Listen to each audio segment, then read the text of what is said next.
Assalamualaikum warahmatullahi wabarakatuh. Perkenalkan, nama saya Suhadewi Hanunsa Putri. Saya berasal dari kelompok 3. Di sini kami akan mempresentasikan hasil diskusi kami mengenai masalah lingkungan hidup. Sebelumnya saya akan memperkenalkan nama kelompok saya. Yang pertama ada Hamdan Azhani, yang kedua ada Muhammad Dafa Setiawan, yang ketiga ada Aditya Pratama, yang keempat ada Syehan Faris Bustomo. Perkenalkan, nama saya Muhammad Dafa Setiawan, NIM 130-121-3063. Latar belakang. Lingkungan hidup adalah sebuah kesatuan ruang dengan segala benda dan makhluk hidup di dalamnya, termasuk manusia dan perilakunya yang mempengaruhi keberlangsungan, kehidupan dan kesejahteraan manusia, serta makhluk hidup yang lainnya. Kondisi lingkungan saat ini semakin memprihatinkan. Hal ini dipicu oleh ulah manusia yang mengeksploitasi sumber daya alam dan lingkungan tanpa batas. Berkaitan dengan perilaku manusia terhadap kondisi sumber daya alam dan lingkungan yang cenderung tidak peduli, maka mengubah perilaku manusia menjadi prioritas utama dalam mengatasi krisis lingkungan. Sebelum melakukan diskusi dengan teknik LDJ, diperlukan seorang pemimpin diskusi yang bertugas mengarahkan diskusi ini supaya tidak keluar jalur dan diskusi berjalan lancar serta efisien. Pemilihan dilakukan secara voting di mana setiap anggota kelompok menjadi calon pemimpin diskusi dan setiap anggota kelompok melakukan voting untuk memilih pemimpin diskusi. Saya Raditya, saya akan menjelaskan mengenai masalah lingkungan hidup dari kelompok kami. Pertama, anggota kelompok diminta untuk memberikan beberapa contoh dari masalah lingkungan hidup yang terdiri dari bencana alam, gersang, polusi suara, sampah berserakan, sungai kotor atau polusi air, pencemaran udara, perubahan iklim, hutan botak, gunung tercemar, dan overpopulasi. Dari semua contoh tadi dilakukan voting dan didapatkan sampah berserakan dengan voting terbanyak, yaitu 9 suara. Lalu kita lanjut dari sisi positif dan negatifnya dari sampah berserakan.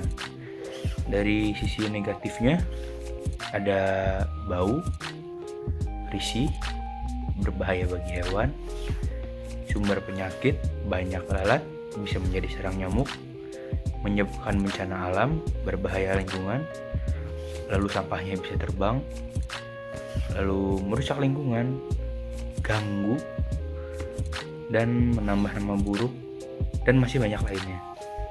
Lalu dari sisi positifnya, dari sampah berserakan yaitu bisa menjadi objek wisata, lalu bisa dijadikan seni, bisa dijadikan pupuk, bisa juga dijadikan koleksi, sumber skripsi, cuan, sumber makanan hewan, kita bisa masuk nominasi negara terkotor, menjadi kompos, peluang bisnis, peluang kerja, dan bisa menjadi sumber listrik apabila diolah dengan benar.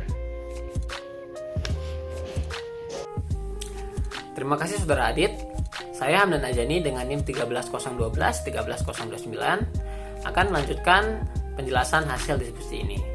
Setelah kita mengetahui dampak positif dan dampak negatif dari sampah berserakan, kita dapat merubah permasalahan sampah berserakan ini dalam bentuk pertanyaan, yaitu pertanyaan how might we. Jadi dengan pertanyaan how might we ini kita dapat mengetahui inti permasalahan dari sampah berserakan ini. Jadi pada sesi ini setiap anggota kelompok memberikan pertanyaan how might we-nya masing-masing.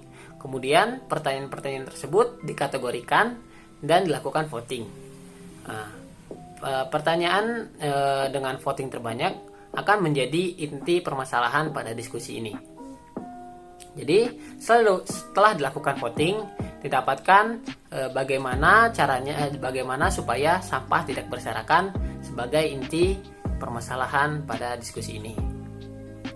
Nah, kemudian setelah dibuat pertanyaan, kita kelompok ini membuat solusi dari permasalahan tersebut.